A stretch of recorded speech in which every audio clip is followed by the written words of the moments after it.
The next item on the agenda is to open the meeting for public comment, and I understand we have a spokesman that is going to speak for this group, Dr. Amy Cerato. Amy?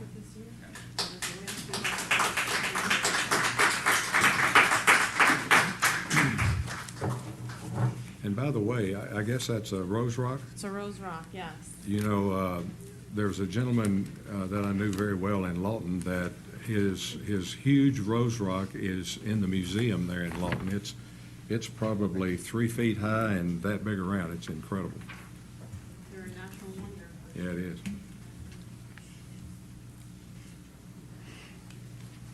Thank you for giving us the opportunity to speak. My name is Amy Cerato, and I'm a professional civil engineer. I have my own company, Cerato Geotechnical Engineering, and I work mainly with foundations and road sightings. I also live directly in the path of the proposed southern route through Norman. I have a simple question for the board. Why these routes? Norman, Oklahoma does not want either the southern route or the east-west route. We told the Oklahoma Department of Transportation, the Association of Central Oklahoma Governments, and the OTA Authority this in 1999, and we said it again with another unanimous citywide resolution this week. We do not want these turnpikes through our city.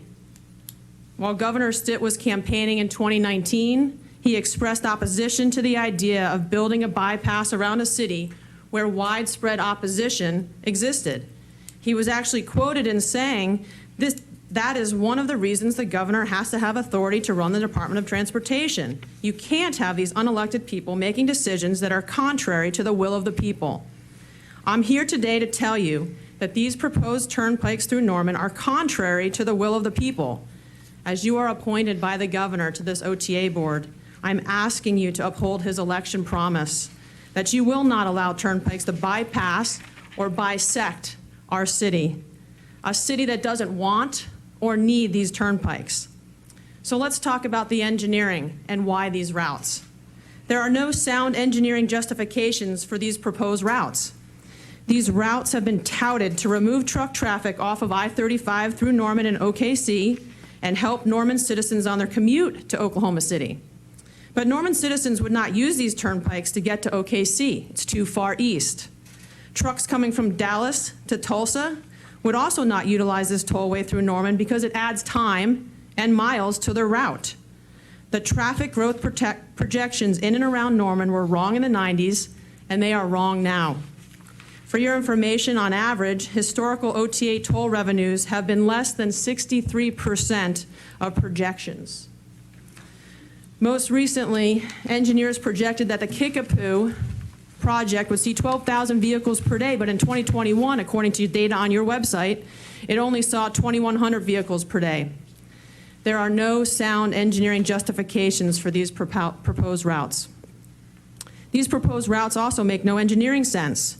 The route profiles burn right through miles of lowlands and wetlands and significant elevation changes that I plotted from I-40 to I-35. There's 120 feet of elevation difference in a half-mile to a mile section multiple times through this route. Why would we pick this route? There are better civil engineering routes, less impactful to humans, the environment, and the geology than this route that was chosen right here. You're going to have lengthy, expensive, and unsightly elevated bridge decks, which will be much more than $25 million per mile. Splitting the city of Norman both east and west and north and south decimates long-range water, land use, and transportation planning. These proposed routes make no engineering sense. They make no economic sense either. At the current traffic counts and current average toll revenue per vehicle per day cited by your engineers used to justify the need for these 47 miles of new turnpikes through Norman, it would take 180 years to pay back the bondholders. You are beholden to the bondholders.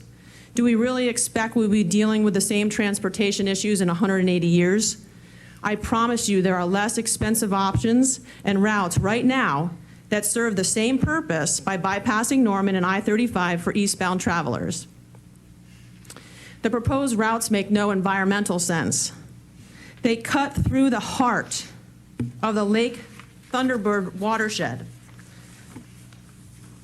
They cross multiple streams. So we've got the southern route and the east-west route. They go right through the heart in many places in that watershed. There's lots of room over here outside the watershed. These routes make no environmental sense. It traverses the Garber-Wellington aquifer and encounters a multitude of stream crossings. The turnpike routes would poison our drinking water forever. Del City, Midwest City, and Norman depend on that drinking water.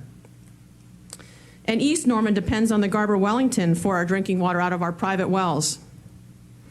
The proposed route crosses many miles of wetlands, a dozen or so major streams, and 2 wildlife management areas on Bureau reclamation lands, and yet environmental studies have not yet been done. And we have been told that we don't know when those environmental studies will be done. Meanwhile, your project management firm has hired engineering design firms, given them 5-mile sections along the route, and said to have 30% of their design work on the roadway done by October of 2022. How can they possibly do design work without having an environmental impact on these roadways? Your project management firm also authorized aerial topography to be flown this past Saturday, and they chose to fly the routes that don't make any engineering, environmental, or economic sense. No one is listening to what we're saying. And while I am a citizen, I'm also a professional civil engineer, and I'm telling you that these routes do not make any engineering, economic, or environmental sense. These proposed routes are also geologically destructive. They would destroy the only vein of barite rose rocks that exist in the world. Barite roses, commonly known as rose rocks, are distinctly Oklahoma. Our state rock since 1967. These exquisite natural wonders are found only here, between Lake Stanley, Draper, and Noble, right where you've drawn the path. You move it at several miles one way or the other, you would miss this geologic formation. The National Geoheritage Area, full of geological barite rose rocks formations, we have to save them for generations to come. And my kids picked up some rose rocks for you, and I have them. I'll give them to you after my speech. I've got them right from our backyard, so you can take them home and think about, how special these are to Oklahomans, and that we need to preserve them. Let's talk about human impact. These routes impact 5 times more families than any other turnpike that the OTA has ever built in Oklahoma history. Norman is shown in the red, the Kilpatrick is over here. We're at almost 16 homes per mile. This is literally the most destructive route you could have chosen through the city of Norman. The routes may displace over 600 families in a real estate market that doesn't support the relocation to a comparable home within the city limits. There are only 75 homes for sale in Norman right now. This life-disrupting turnpike proposal threatens hundreds of families almost immediately after they survived a traumatic 2-year pandemic where families' houses truly served as their safe haven from the world.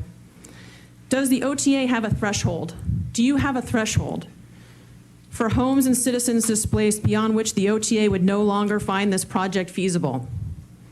Your spokesperson told the news that the OTA was incapable of providing the number of homes this route would take because it does not serve what we are doing to go in there and count possibly impacted homes. Yet the OTA put out a request for proposal that's in your agenda right now today to find right-of-way acquisition firms to start contacting the homeowners along these routes. I find it abhorrent from a civil engineering perspective and a human perspective that human impact would not even be considered in planning proposed turnpike routes. We all have families. How would you feel if a turnpike planned to go through your home without thinking about how many homes it would take along that route? So these proposed routes are clearly not being managed well, from an engineering and ethical perspective to a financial perspective. Why would OTA run the risk of having to pay an additional $60 million to re-engineer the routes if the environmental assessment reports could potentially come back with significant impacts? Or are the environmental assessments on OTA projects simply rubber stamped? Civil engineering engineers don't typically start paying engineering design firms to design a preliminary route prior to understanding the environmental impacts or engineering challenges to be faced. Civil engineers ethically should not reverse engineer to make a premeditated project viable. And so you know, civil engineers don't ethically change the name of projects to skirt around newly passed legislation like State Bill 1610 that requires OTA accountability. What's the rush on this project? Why are we flying routes on a Saturday? Why are we trying to push this so fast? I'm asking the OTA board to slow down and conduct the engineering studies in the correct order using sound ethical engineering practices. So to recap, there are no sound engineering justifications for these proposed routes. The proposed routes make no engineering sense. They make no economic sense. They make no environmental sense. The proposed routes are geologically destructive. The proposed routes are a disaster in terms of human impacts. This project is clearly not being managed or communicated well to the public. The citizens of Norman do not want these projects. They are poorly sited, poorly planned and communicated, and have underestimated cost projections for the type of engineering and construction that will be required. There are better routes already in existence, and if you're interested, I have 6-foot rolls of map that I'll show you 4 alternative routes that would take 300% less homes and be out of the watershed and still maintain the OTA's goal of creating an outer loop. There are better routes already in existence. The OTA is suggesting a bad solution to an overstated traffic problem in a city that doesn't want to divide its citizens not once, but twice with 2 routes. I implore you, as a professional civil engineer, as a citizen of Oklahoma, and as a mom of 3 little girls,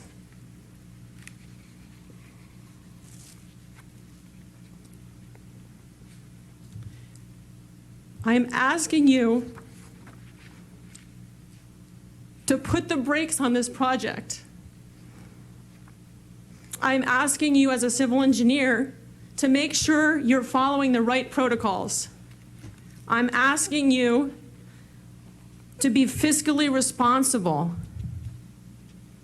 I'm asking you to be good stewards of the land. The citizens of Norman do not want these turnpikes. So I ask you, on behalf of the citizens of Oklahoma, and especially those families directly affected, why these routes? Thank you very much.